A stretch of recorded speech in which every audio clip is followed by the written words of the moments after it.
Genesis chapter 37.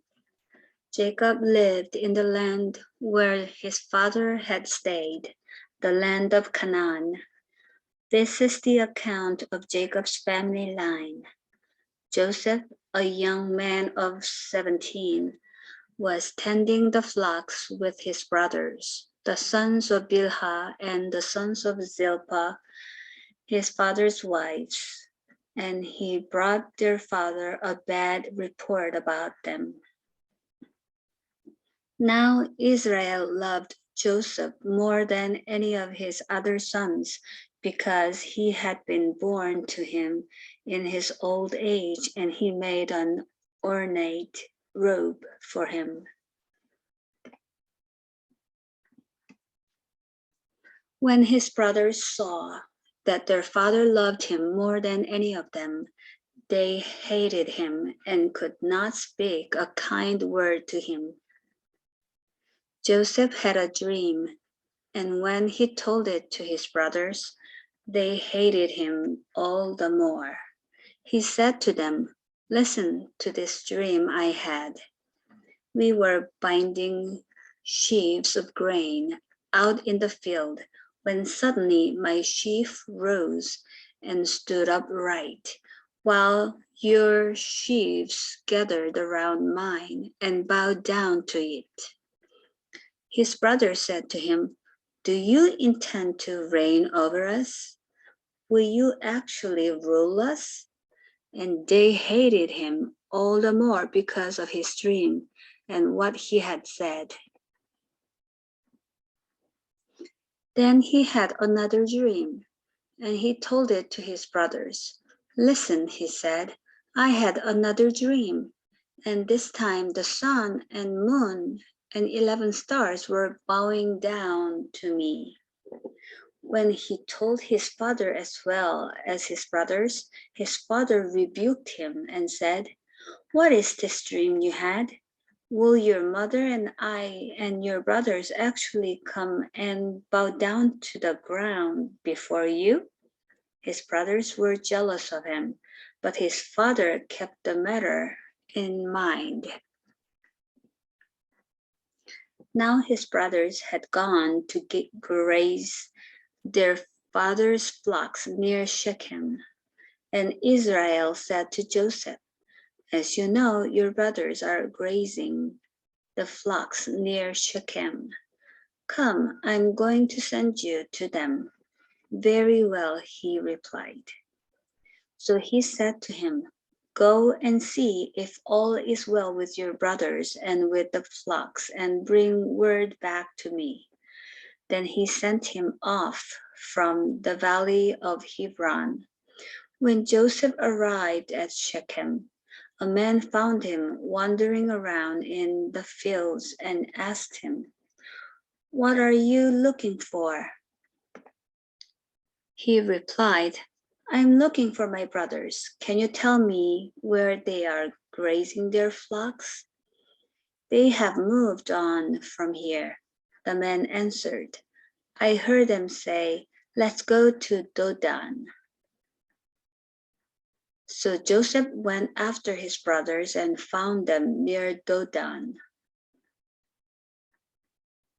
But they saw him in the distance, and before he reached them, they plotted to kill him.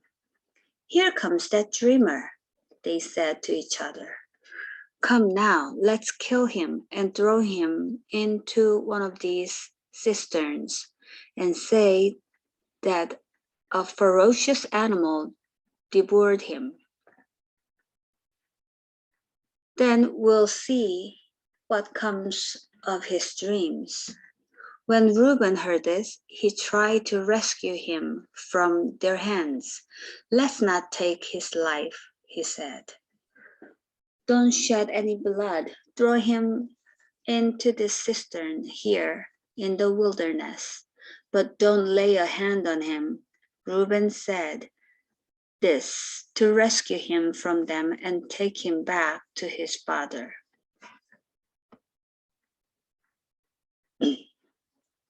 So when Joseph came to his brothers, they stripped him of his robe, the ornate robe he was wearing.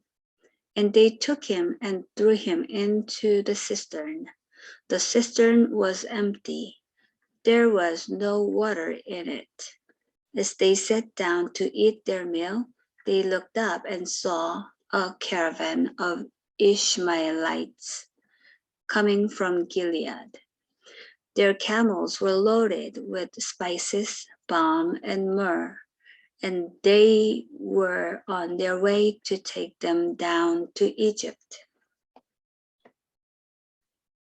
Judah said to his brothers, "What will we gain if we kill our brother and cover up his blood? Come, let's sell him to the Ishmaelites and not lay our hands on him.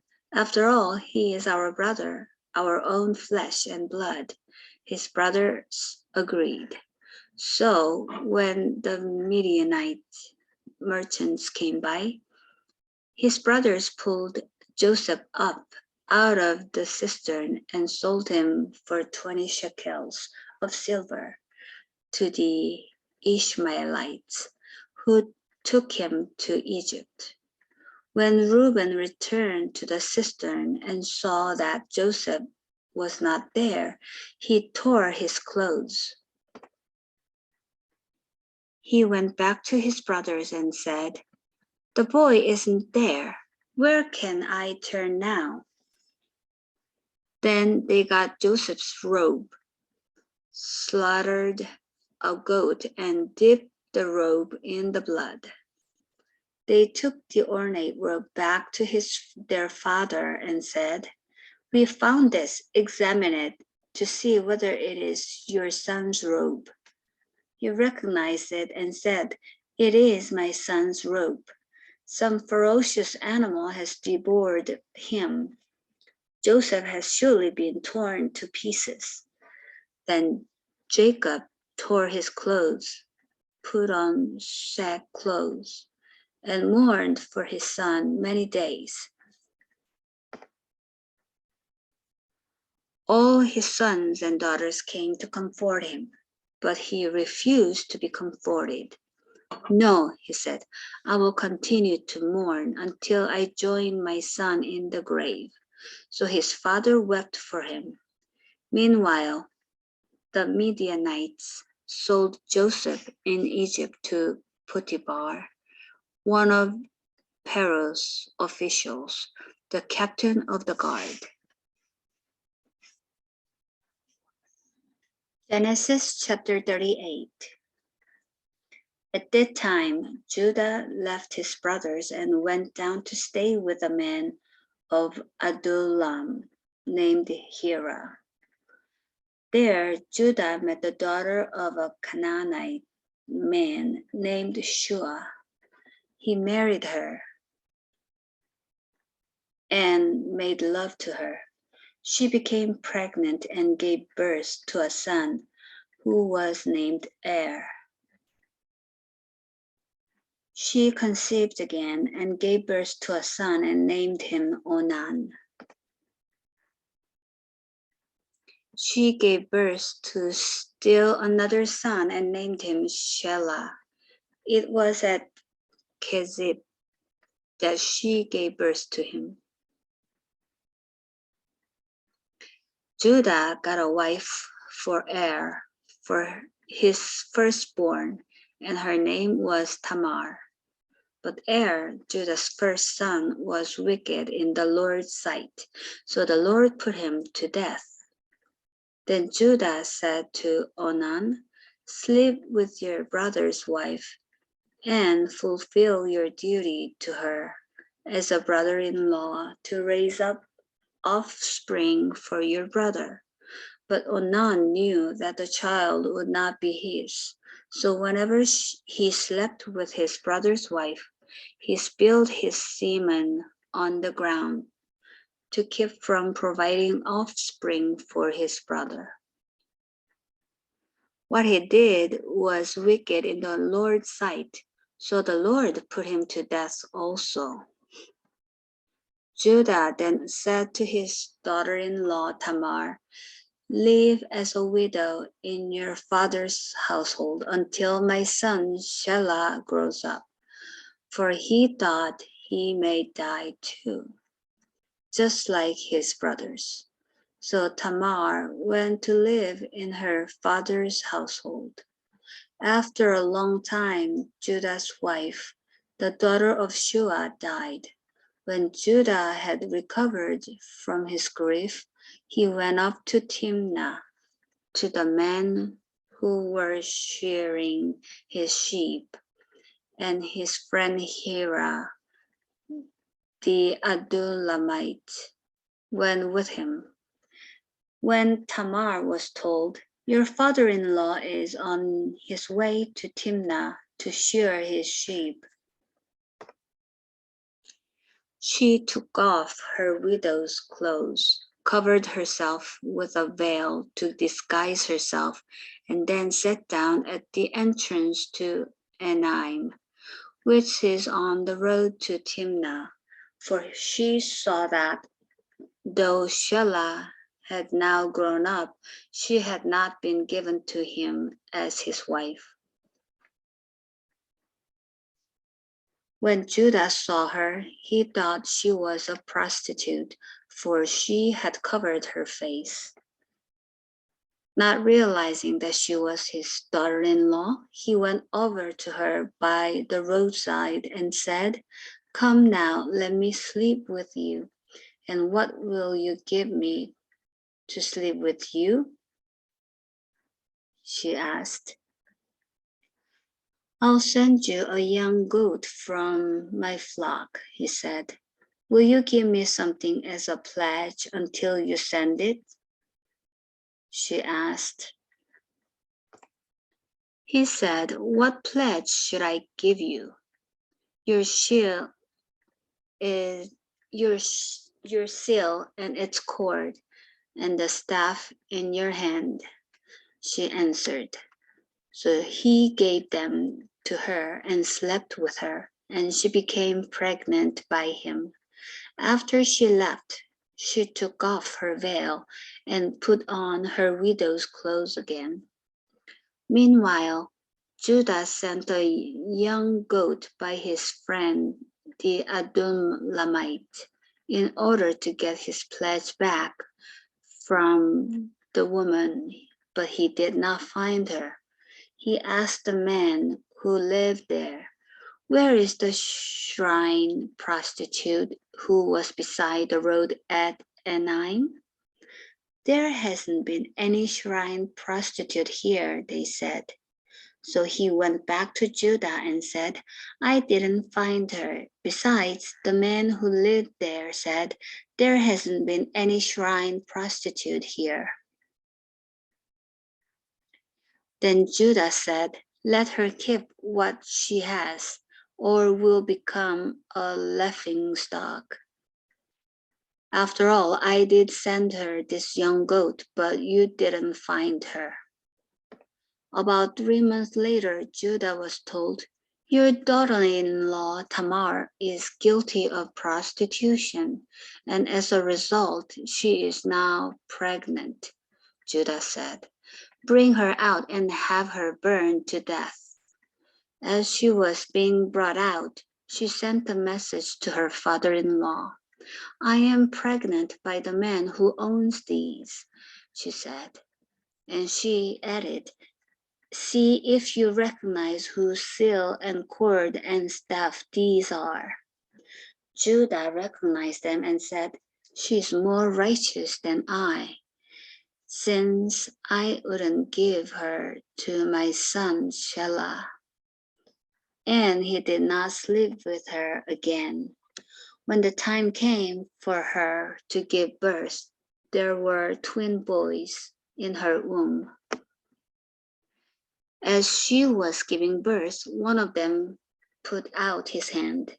So the midwife took a scarlet thread and tied it on his wrist and said, "This one came out first." But when he drew back his hand, his brother came out, and she said, "So this is how you have broken out." and he was named Perez. Then his brother, who had the scarlet thread on his wrist, came out, and he was named Zerah.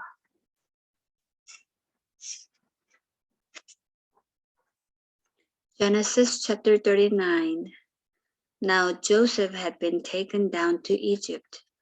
Potiphar, an Egyptian who was one of Pharaoh's officials, the captain of the guard, bought him from the Ishmaelites who had taken him there. The Lord was with Joseph so that he prospered, and he lived in the house of his Egyptian master. When his master saw that the Lord was with him and that the Lord gave him success in everything he did, Joseph found favor in his eyes and became his attendant. Potiphar put him in charge of his household, and he entrusted to his care everything he owned. From the time he put him in charge of his household and of all that he owned, the Lord blessed the household of Egyptian because of Joseph. The blessing of the Lord was on everything Potiphar had, both in the house and in the field. So Potiphar left everything he had in Joseph's care. With Joseph in charge, he did not concern himself with anything except the food he ate. Now Joseph was well built and handsome, and after a while his master's wife took notice of Joseph and said, "Come to bed with me." But he refused. "With me in charge," he told her, "my master does not concern himself with anything in the house. Everything he owns, he has entrusted to my care. No one is greater in this house than I am. My master has withheld nothing from me except you, because you are his wife. How then could I do such a wicked thing and sin against God?" And though she spoke to Joseph day after day, he refused to go to bed with her or even be with her. One day he went into the house to attend to his duties, and none of the household servants was inside. She caught him by his cloak and said, "Come to bed with me." But he left his cloak in her hand and ran out of the house.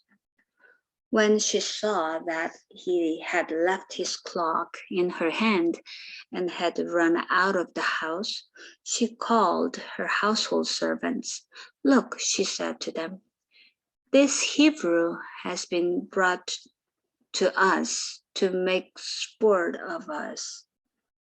He came in here to sleep with me, but I screamed. When he heard me scream for help, he left his cloak beside me and ran out of the house." She kept his cloak beside her until his master came home. When she told him this story, "That Hebrew slave you brought us came to me to make sport of me. But as soon as I screamed for help, he left his cloak beside me and ran out of the house."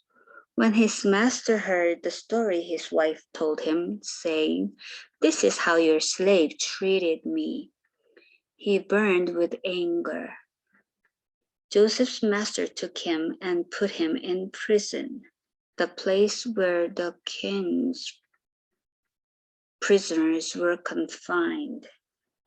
But when Joseph was there in the prison, the Lord was with him. He showed him kindness and granted him favor in the eyes of the prison warden. So the warden put Joseph in charge of all those held in the prison, and he was made responsible for all that was done there.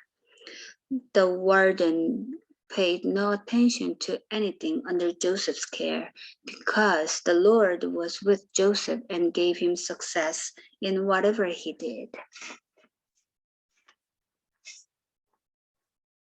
Genesis chapter 40. Sometime later, the cupbearer and the baker of the king of Egypt offended their master, the king of Egypt.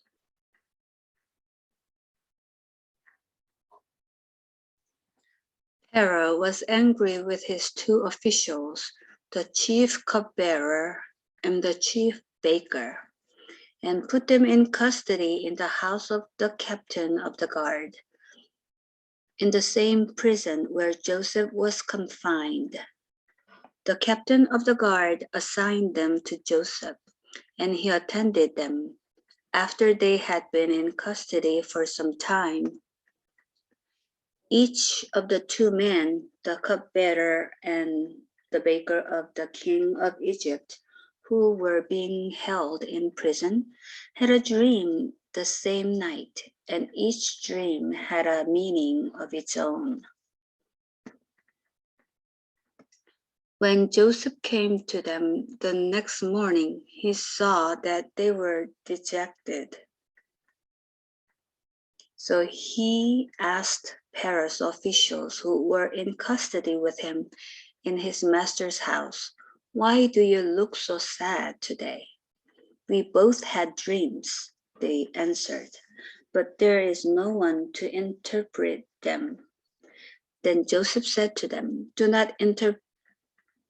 not interpretations belong to God?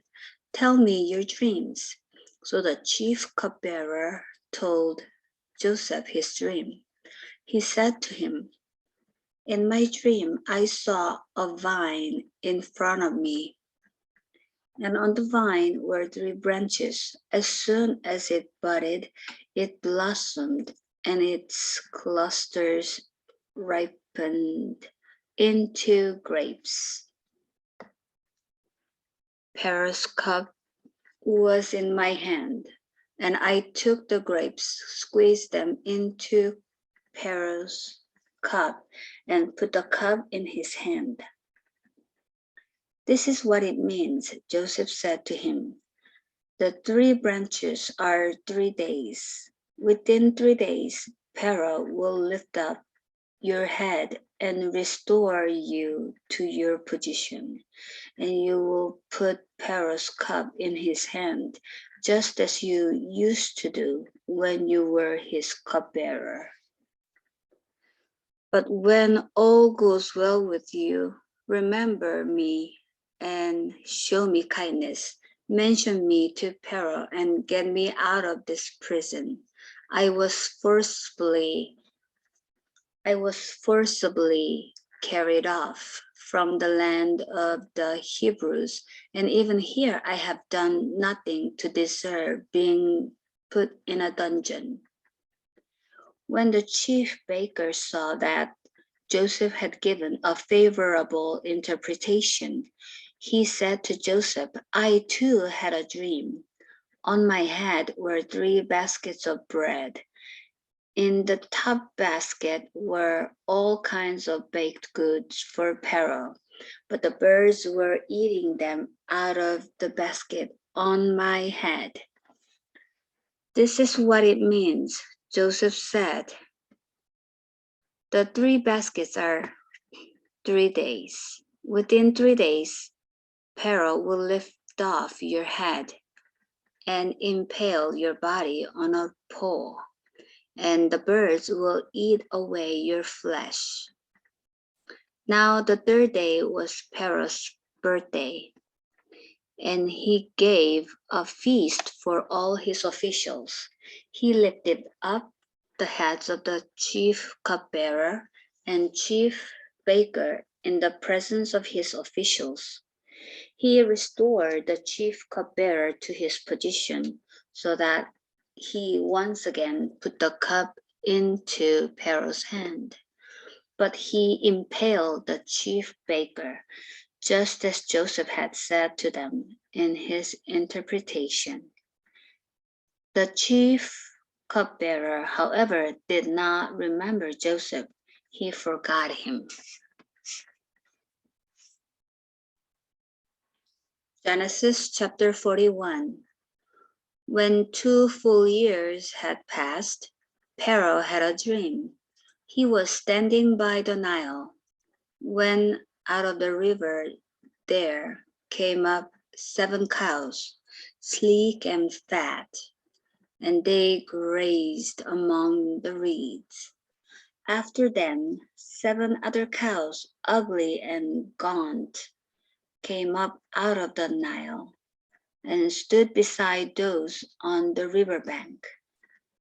And the cows that were ugly and gaunt ate up the 7 sleek, fat cows. Then Pharaoh woke up. He fell asleep again and had a second dream. 7 heads of grain, healthy and good, were growing on a single stalk. After them, 7 other heads of grain sprouted, thin and scorched by the east wind. The thin heads of grain swallowed up the 7 healthy full heads. Then Pharaoh woke up. It had been a dream. In the morning his mind was troubled, so he sent for all the magicians and wise men of Egypt. Pharaoh told them his dreams, but no one could interpret them for him. Then the chief cupbearer said to Pharaoh, "Today I am reminded of my shortcomings." Pharaoh was once angry with his servants, and he imprisoned me in the chief baker in the house of the captain of the guard. Each of us had a dream the same night, and each dream had a meaning of its own. Now a young Hebrew was there with us, a servant of the captain of the guard. We told him our dreams, and he interpreted them for us, giving each man the interpretation of his dream. And things turned out exactly as he interpreted them to us. I was restored to my position, and the other man was impaled. So Pharaoh sent for Joseph, and he was quickly brought from the dungeon. When he had shaved and changed his clothes, he came before Pharaoh. Pharaoh said to Joseph, "I had a dream, and no one can interpret it, but I have heard it said of you, that when you hear a dream, you can interpret it." "I cannot do it," Joseph replied to Pharaoh, "but God will give Pharaoh the answer he desires." Then Pharaoh said to Joseph, "In my dream, I was standing on the bank of the Nile, when out of the river there came up 7 cows, fat and sleek, and they grazed among the reeds. After them, 7 other cows came up, scrawny and very ugly and lean. I had never seen such ugly cows in all the land of Egypt. The lean, ugly cows ate up the 7 fat cows that came up first. But even after they ate them, no one could tell that they had done so. They looked just as ugly as before. Then I woke up. In my dream, I saw 7 heads of grain, full and good, growing on a single stalk. After them, 7 other heads sprouted, withered and thin, and scorched by the east wind. The thin heads of grain swallowed up the 7 good heads. I told this to the magicians, but none of them could explain it to me. Then Joseph said to Pharaoh, "The dreams of Pharaoh are one. and the same. God has revealed to Pharaoh what he is about to do. 7 good cows are 7 years, and the 7 good heads of grain are 7 years. It is one and the same dream. The 7 lean, ugly cows that came up after are 7 years, and so are the 7 worthless heads of grain scorched by the east wind. They are 7 years of famine. It is just as I said to Pharaoh. God has shown Pharaoh what he is about to do. 7 years of great abundance are coming throughout the land of Egypt, but 7 years of famine will follow them. Then all the abundance in Egypt will be forgotten, and the famine will ravage the land. The abundance in the land will not be remembered because the famine that follows it will be so severe. The reason the dream was given to Pharaoh in 2 forms is that the matter has been firmly decided by God, and God will do it soon. And now let Pharaoh look for a discerning and wise man and put him in charge of the land of Egypt. Let Pharaoh appoint commissioners over the land to take a fifth of the harvest of Egypt during the 7 years of abundance. They should collect all the food of these good years that are coming and store up the grain under the authority of Pharaoh to be kept in the cities for food. This food should be held in reserve for the country to be used during the 7 years of famine that will come upon Egypt. So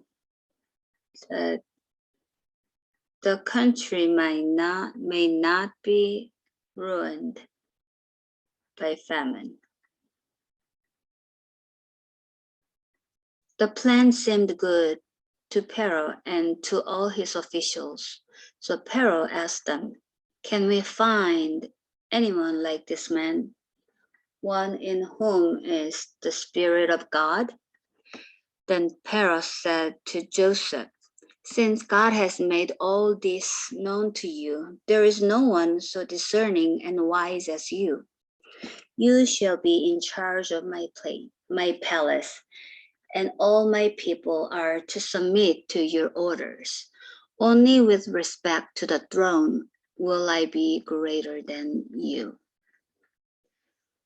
So Pharaoh said to Joseph, "I hereby put you in charge of the whole land of Egypt." Then Pharaoh took his signet ring from his finger and put it on Joseph's finger. He dressed him in robes of fine linen, as put a gold chain around his neck. He had him ride in a chariot as his second in command. And people shouted before him, "Make way." Thus he put him in charge and the whole land of Egypt. Then Pharaoh said to Joseph, "I am Pharaoh, but without your word, no one will lift hand or foot in all Egypt."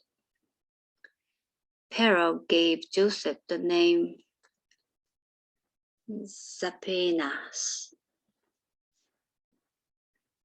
Paneah, and gave him Asenath's daughter of Potiphera, priest of On, to be his wife. And Joseph went throughout the land of Egypt. Joseph was 30 years old when he entered the service of Pharaoh, king of Egypt. And Joseph went out from Pharaoh's presence and traveled throughout Egypt.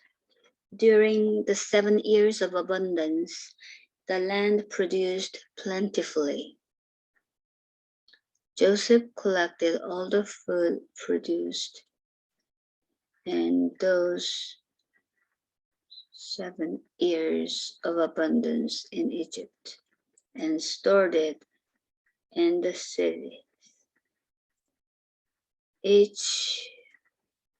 each city, he put the food grown in the fields surrounding it. Joseph stored up huge quantities of grain, like the sand of the sea.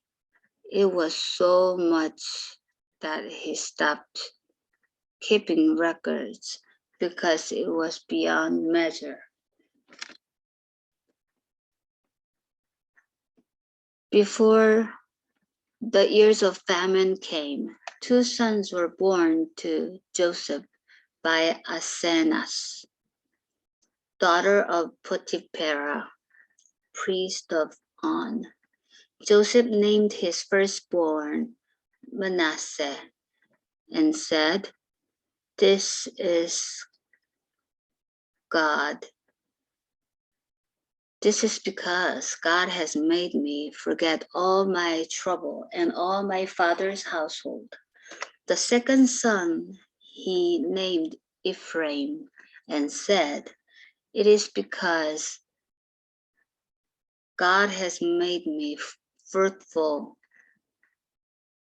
in the land of not suffering." The 7 years of abundance in Egypt came to an end, and the 7 years of famine began. Just as Joseph had said, there was famine in all the other lands, but in the whole land of Egypt there was food. When all Egypt began to feel the famine, the people cried to Pharaoh for food. Then Pharaoh told all Egyptians, "Go to Joseph and do what he tells you." When famine had spread over the whole country, Joseph opened all the storehouses and sold grain to the Egyptians, for the famine was severe throughout Egypt, and all the world came to Egypt to buy grain from Joseph because the famine was severe everywhere.